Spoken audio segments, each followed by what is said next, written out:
hate to raise another elephant in the room, but both you and the Prime Minister of Iraq, and indeed His Majesty King Abdullah before, all talked about Daesh being un-Islamic. And I'm quoting here from an article in The Atlantic by a friend, which you're almost certainly familiar with. The reality is that the Islamic State is Islamic, very Islamic. Yes, it has attracted psychopaths and adventure seekers drawn largely from the disaffected populations of the Middle East and Europe, but the religion preached by its most ardent followers derives from coherent and even learned interpretations of Islam.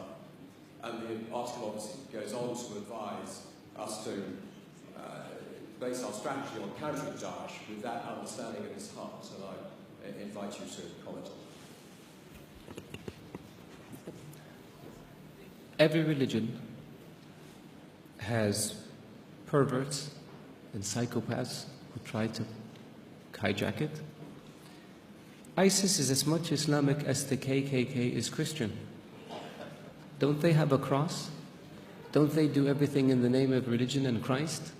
Don't they believe that Christ compels them to lynch and kill people of African descent?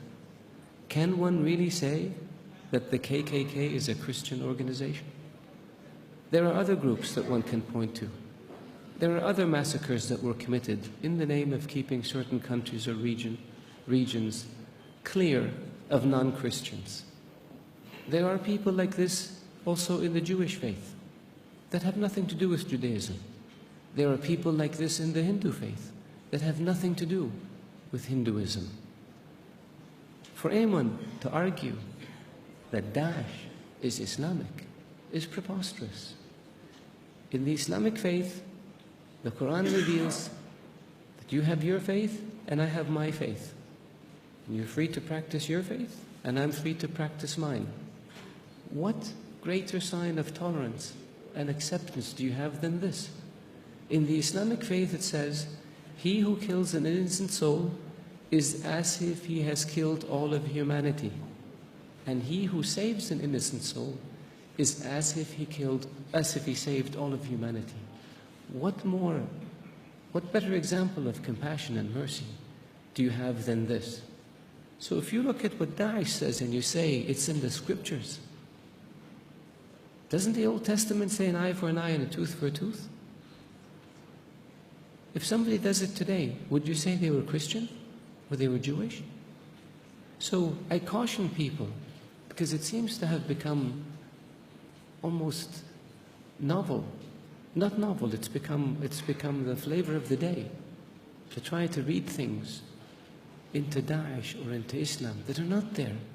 The Islamic religion and Islamic civilization was the civilization that preserved the history of Greek and Rome and passed it on to the West. Western civilization would not exist without the Islamic Arab civilization.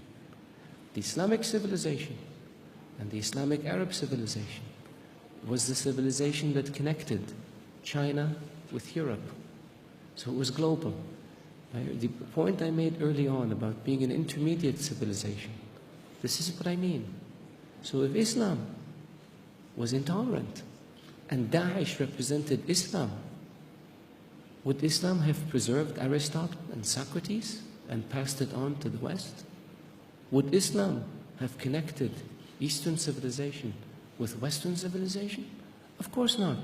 So I urge you, all of you, to be careful when it comes to making generalizations or to accepting generalizations that have no basis in fact.